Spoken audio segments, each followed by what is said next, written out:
انسان سے غلطیاں ہوتی ہیں. عامر لیاقت صاحب سے بھی کچھ غلطیاں ہوئی ہیں اور کچھ سنگین نوعیت کی غلطیاں بھی ہوئی ہیں، جس میں خاص طور پر ڈاکٹر ذاکر نائک کا مذاق اڑانا، جنید جمشید کا مذاق اڑانا. پھر اس کے بعد جو خلیل الرحمان ہے نا، جنہوں نے میرا جسم میری مرضی والے کو بڑا کرارا جواب دیا تھا، اس پہ عامر لیاقت صاحب نے خلیل الرحمان کو سنائی. اور جو خلیل الرحمان تھے ان کی برداشت میں دیکھ رہا تھا. وہ بار بار کہہ رہے تھے میں آپ کی عزت کرتا ہوں، آپ کی عزت کرتا ہوں. بہت یعنی ایسے موقع پہ برداشت کرنا بڑا مشکل ہوتا ہے. ایک حق بات میں آپ لبرل لوگوں کو فیور دے رہے ہو، جبکہ آپ پر ایک مذہب کی بھی چھاپ ہے، آپ ایک مذہبی اسکالر بھی سمجھے جاتے رہے ہو. تو اس طرح کی بڑی بڑی غلطیاں ڈاکٹر عامر لیاقت صاحب نے کی ہیں. لیکن یہ کہ انسان ہے، بہرحال جہاں خامیاں ہوتی ہیں کچھ انسان میں خوبیاں بھی ہوتی ہیں. تو اب اگر آپ نے کسی کی کوئی خامی کو بیان کرنا ہے تو وہ بھی اعتدال کے دائرے میں ہو. یہ میراثی جیسے الفاظ اور کافر، فاسق، یہ الفاظ یہ کسی کے بھی شایع نشان نہیں ہے. اس سے انسان اپنا خاندان بتا رہا ہوتا ہے کہ میں کس خاندان سے بلونگ کرتا ہوں. ابھی جو ڈاکٹر صاحب کا جو خاتمہ ہوا ہے نا جس قسم پرسی میں، وہ قابل ترس ہے. اس میں کم از کم ڈاکٹر صاحب کو فیور کروں گا، جیسی بھی زندگی گزری. لیکن جو اینڈ ہوا ہے نا اس میں زیادتی ہوئی ہے ڈاکٹر عامر لیاقت کے ساتھ.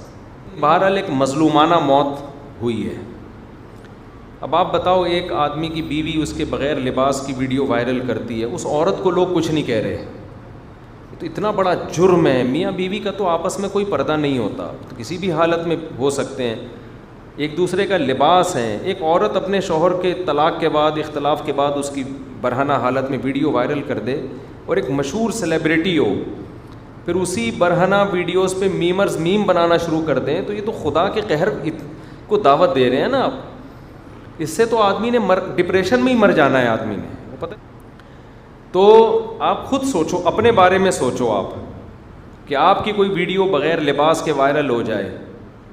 جو غیر مشہور آدمی ہے وہ ٹینشن سے مر جائے گا، تو جو مشہور آدمی ہے اس کی کیا عزت. اور پھر اس میں میم بھی بنانا شروع کر دیں. میمرز کو بھی شرم نہیں آتی کہ تم کسی کو اس طرح سے کیوں ایکسپوز کر رہے ہو. اور ان کے ساتھ جو ان کی جو لاسٹ فیملی نے زیادتی کی ہے، یہ بھی 100% غلط ہے. اس عمل پہ بھی لعنت بھیجنی چاہیے، اس کو بھی برا بھلا کہنا چاہیے. میرا تو خیال تھا اب اس پہ کیس ہوگا کہ کسی کی برہنہ حالت میں ویڈیو وائرل کرنا، یہ تو پاکستان کے جو لا ہے اس کے تحت بھی غیر قانونی حرکت ہے. لیکن میرا خیال ہے ڈاکٹر صاحب اتنی ڈپریشن میں تھے کہ وہ کیس بھی شاید نہیں کیا انہوں نے. مرنے کے بعد کسی کو میراثی، فاسق، اس طرح کے الفاظ کرنا، یہ اپنے غیر خاندانی ہونے کی دلیل ہے. آپ اپنا خاندان بتا رہے ہوتے کہ میں کیا ہوں. یہ بہت بری حرکت ہے، اور خاص طور پر دیندار لوگوں پہ تو یہ بالکل بھی سوٹ نہیں کرتا. لوگ تو کوشش کرتے ہیں ان سے اخلاق سیکھیں، کیونکہ بعض دینداروں کی طرف سے اس طرح کی باتیں آئی ہیں. دیکھو، میمز بنانا اگر اس میں صرف ہنسی مذاق کی بات ہے تو وہ تو میری بھی میمز بنتی ہیں، بہت ہی زیادہ بنتی ہیں. پہلے ان کی منع کرتی تھیں، ہماری بھی بنتی ہیں. وہ تو میمز میں کسی کی توہین کرنا جائز نہیں ہے. قرآن نے صاف طور پہ کہا ہے کہ نام نہ بگاڑو ایک دوسرے کے، تمسخر نہ کرو. مزاح اور مذاق میں فرق ہے. مزاح نبی صلی اللہ علیہ وسلم نے بھی کیا ہے، مزاح کیا ہے. بہت سارے واقعات ہیں حدیث میں جس میں آپ نے مزاح کیا.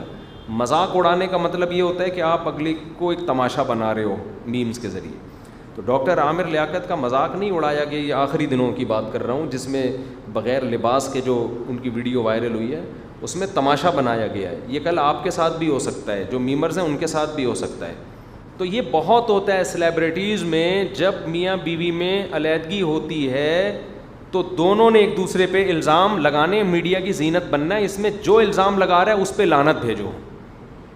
بولے جب تیرے علیحدگی ہو گئی ہے، طلاق ہو گئی ہے، تجھے کیا اس عورت کے پیچھے پڑا ہوا ہے؟ تو ہاتھ دھو کے وہ ایسی تھی تو ویسی تھی، وہ یوں تھی تو وہ یوں تھی.